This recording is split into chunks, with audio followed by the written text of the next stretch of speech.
تو رحیم ہے تو کریم ہے تیری ذات سب سے عظیم ہے. السلام علیکم ورحمۃ اللہ وبرکاتہ. صلی اللہ علی نبی الامی صلی اللہ علیہ وسلم. قال اللہ تعالی وَأَذِنْ فِي النَّاسِ بِالْحَجِّ يَأْتُوكَ رِجَالًا وَعَلَى كُلِّ ضَامِرٍ يَأْتِينَ مِنْ كُلِّ فَجٍّ عَمِيقٍ لِيَشْهَدُوا مَنَافِعَ لَهُمْ. چونکہ حج کا ہم درس سن رہے ہیں اور آج آگے ہم پڑھیں گے کہ حج کرنے سے اللہ رب العزت گناہوں کو کس طرح معاف کرتے ہیں.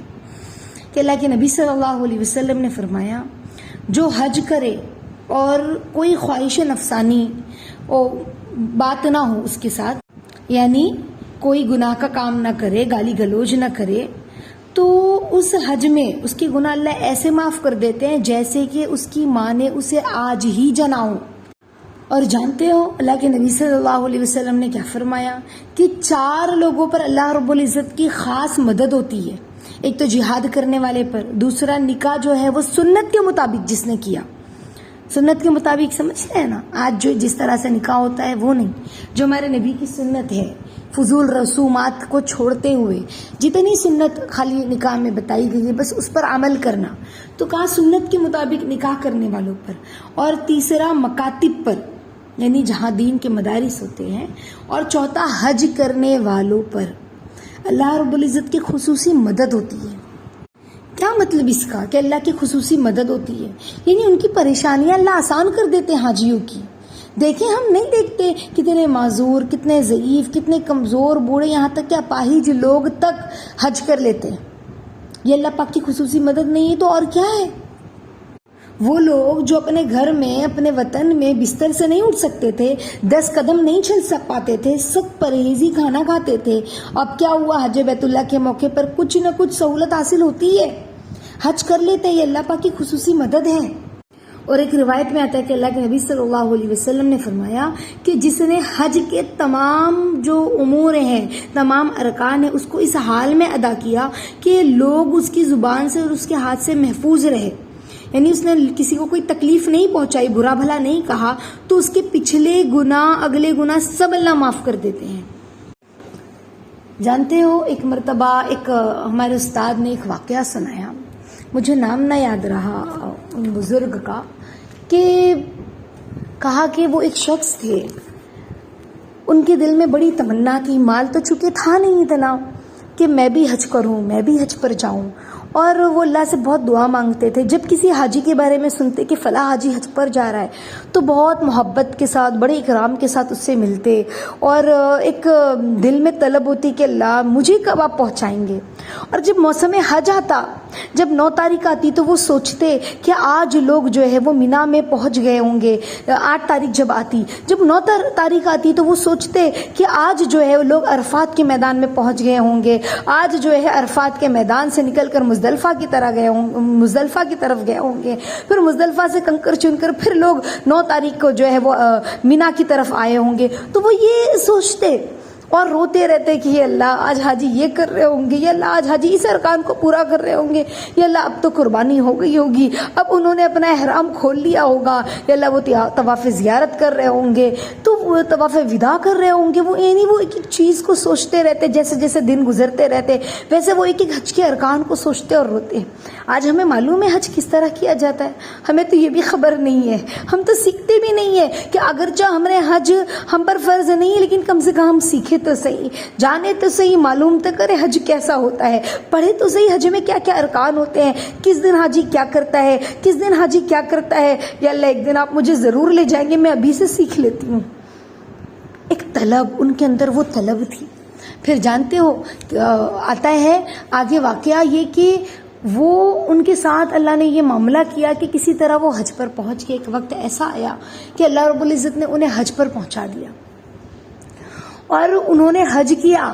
اس کے بعد کہتے ہیں کہ وہ چونکہ وہ عالم بھی تھے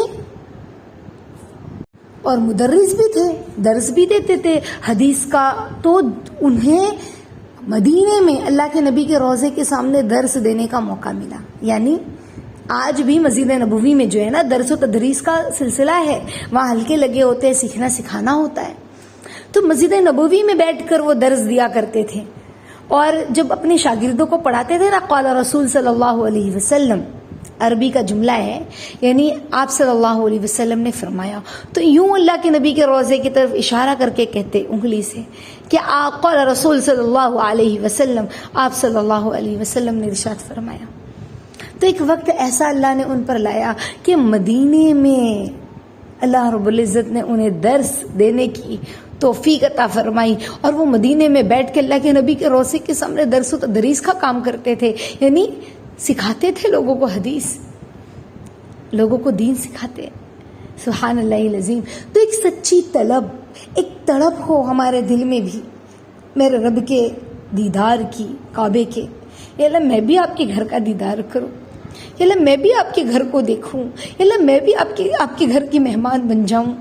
اللہ رب العزت ہمیں بھی وہ عشق و محبت عطا فرمائے عافیت کے ساتھ، ہمارے اندر بھی وہ طلب ہو. آج دنیا کو کمانے، دنیا کو جمانے کی اتنی طلب ہے، دنیا بنانے کی اتنی طلب ہے، اتنے ہم ہما ہمی کے ماحول میں ہیں کہ مال ہونے کے بعد بھی لوگ حج نہیں کر پا رہے ہیں. ایسا نہیں ہے کہ لوگوں کے پاس مال نہیں ہے، مال ہے، بہت مال ہے، بہت سے لوگوں کے پاس بہت مال ہے لیکن حج نہیں جا پا رہے. اور بہت سے لوگ ایسے ہیں جن کے پاس بہت مال نہیں ہے، تھوڑا تھوڑا تھوڑا تھوڑا جمع کر رہے اس نیت سے، اس محبت سے کہ اللہ اگلے سال حج کو ہم بھی اپنا نام ڈال دیں، یا اللہ ہم اس گلے میں اپنے مال کو جمع کرتے ہیں تاکہ اللہ ہمیں حج پر پہنچا دیجیے آپ. تو کچھ لوگ تو ایسی تمنا رکھتے ہیں، اور کچھ کے پاس تو مال ہے لیکن ان کا التفات بھی نہیں کہ ہمیں حج کرنا ہے. وہ پراپرٹی بنانے کے چکر میں ہمیں یہاں بھی بنانا ہے، یہاں بھی زمین لینی ہے، اور یہاں بھی جو ہے نا اس طرح سے پراپرٹی بنانی ہے، اور اس طرح سے ہمیں مال کو اور اپنے بڑھانا ہے، بزنس کو اور بڑھانا ہے. بالکل منع نہیں ہے اپنے مال کو بڑھانا اور بزنس کو جمانا اور بڑھانا، لیکن جو ارکان فرض ہے اس سے بالکل انسان بے فکر ہو جائے. اب سوچیں کہ یہ حدیث کتنی دل کو دہلانے والی اور ہلانے والی ہے کہ ایک روایت میں نبی پاک صلی اللہ علیہ وسلم فرماتے ہیں کہ اللہ رب العزت کہتے ہیں کہ میں نے اس کے جسم کو صحت سے نوازا، اس کو رزق کی وسعت دی، اس کے رزق کو میں نے وسیع کیا، اور 5 سال گزر گئے پھر وہ میری طرف حج کے لیے نہیں آیا تو یقیناً وہ محروم ہے. اور ایک روایت میں اللہ کے نبی کی حدیث آتی ہے کہ اللہ فرماتے ہیں کہ میں نے اس کو صحت دیا، جسم دیا، مال دیا، اور 5 سال گزر گیا اور وہ حج کو دوبارہ نہیں آیا تو پھر کیا کہا کہ وہ محروم اور نامراد ہے. یعنی انسان کے پاس جسم ہو، صحت بھی بہتر ہو، سفر کے لائق بھی ہو، مالی وسعت بھی ہو، اور حج کے اخراجات بھی ہو جو بسہولت آسانی سے ادا ہو جائے، ہاں روپیہ بینک بیلنس سب ہو، اور ایسی صورت میں حج فرض ادا کرنے کے بعد بھی اس نے ایک حج تو کر لیا فرض حج، اس کے بعد بھی 5 سال پر دوبارہ حج کرنا مستحب ہے اور مندوب ہے.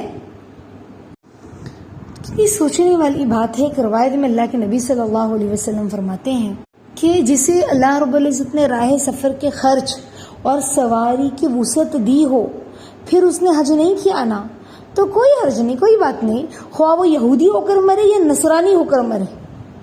اللہ اکبر.